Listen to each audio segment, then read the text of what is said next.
नमस्कार, मैं हूं राज पाठक और आप देख रहे हैं बुलेट न्यूज टीवी। देखिए, इस वक्त महागठबंधन में जो उथल पुथल चल रहा है, लगातार महागठबंधन के बड़े नेता, चाहे राजद के नेता हों या फिर कांग्रेस के, एक दूसरे पर ही बयानबाजी कर रहे हैं, क्योंकि आगामी विधानसभा का चुनाव है। ऐसे में जनता भी तैयार है कि क्या महागठबंधन पूरी तरह से तैयार है, भरोसे लायक है।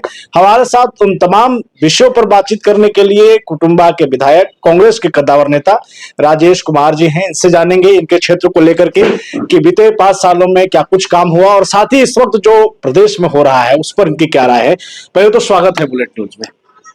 Thank you. और आपको भी नए साल की हार्दिक शुभकामना। आप यहाँ तक आए उसके लिए भी आपके प्रति आभार प्रकट।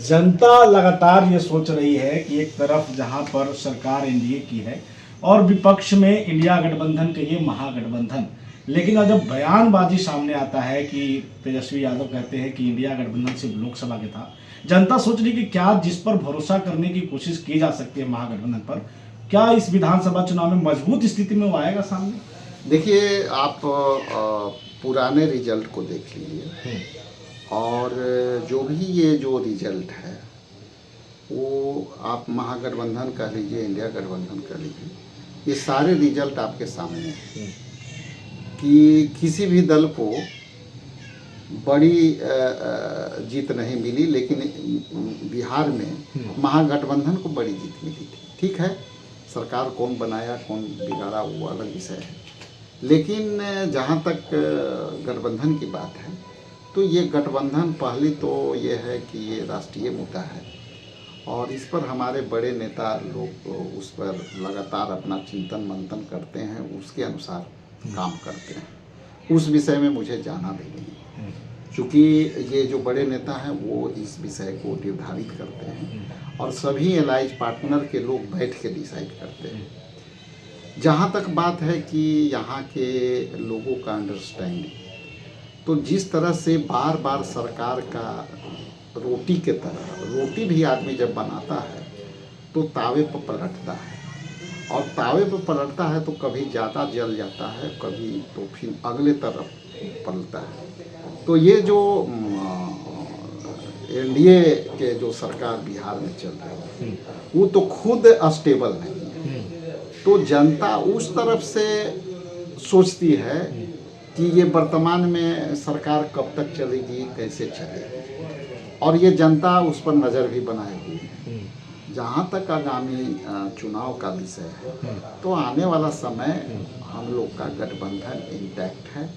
ऐसे अब कई गो चलती है इधर उधर अफवाहें, लेकिन सारे नेता जो है ना, हमारे सारे नेता, सभी दल के नेता काफ़ी समझदार हैं और इनको कैसे एनडीए को रोकना है वो सबको पता है, इसलिए समय पर सब एनडीए को रोकना है ये तो सबको पता है कि आप लोग तैयार हैं, लेकिन अब आप ही की अलायंस एक पार्टी राजद ने साफ तौर पे न्योता दिया है बिहार के सीएम नीतीश कुमार को, कह रहे हैं कि आएंगे तो स्वागत करेंगे।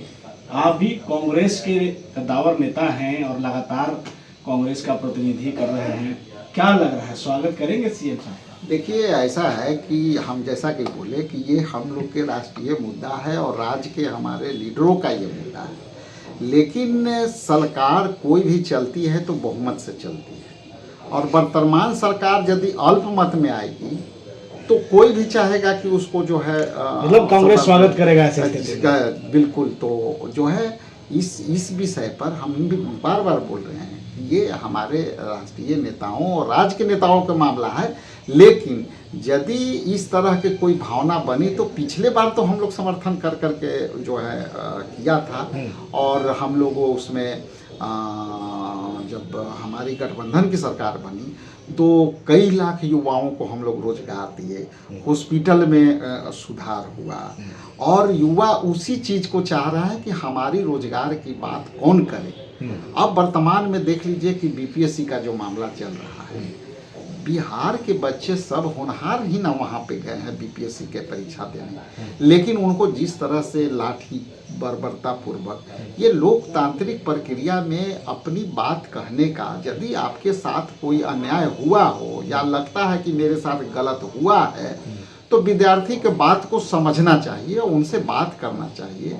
माननीय मुख्यमंत्री जी को भी उस पर पहल करनी चाहिए। लेकिन ये जिद पर कोई भी सरकार लोकतांत्रिक नहीं हो सकती है, जिद पर सरकार नहीं चलती है, ये जनता के मत से सरकार चलती है। इसलिए स्टूडेंट भी आपका ही वोटर रहा होगा, आप ही का लोग है। हमारा बिहार के होनहार बच्चे हैं, उनको बात को भी सुननी चाहिए।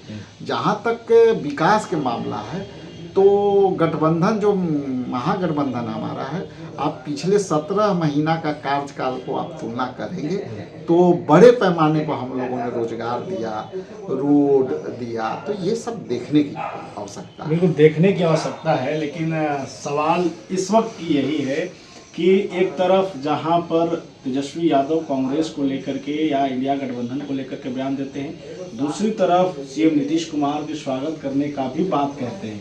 लेकिन अब राजद के ही पूर्व मंत्री और विधायकों के आवास पर ईडी ने जो है वो छापा मारा है। क्या लग रहा है, राजद नेता पर दबाव है, इस वजह से इस तरीके के बयान हो रहे हैं, या एक गलत उनको साजिश के तहत जकड़ने की कोशिश की जा रही है? क्या रहा है? देखिए ऐसा है कि ये तो चलते आ रहा है और विगत मतलब जब से ये सरकार बनी है, इस तरह के प्रक्रिया विपक्ष पर जो है चल रहा है और ये चलते रहेगा। जिन पर जो होता है वो अपना जवाब देंगे, स्पष्टीकरण देंगे, वो जांच चल रही है। तो लेकिन इस विषय में ये जरूर है कि विपक्ष पर ही इस तरह का प्रहार हो रहा है, ये सोचने वाली विषय।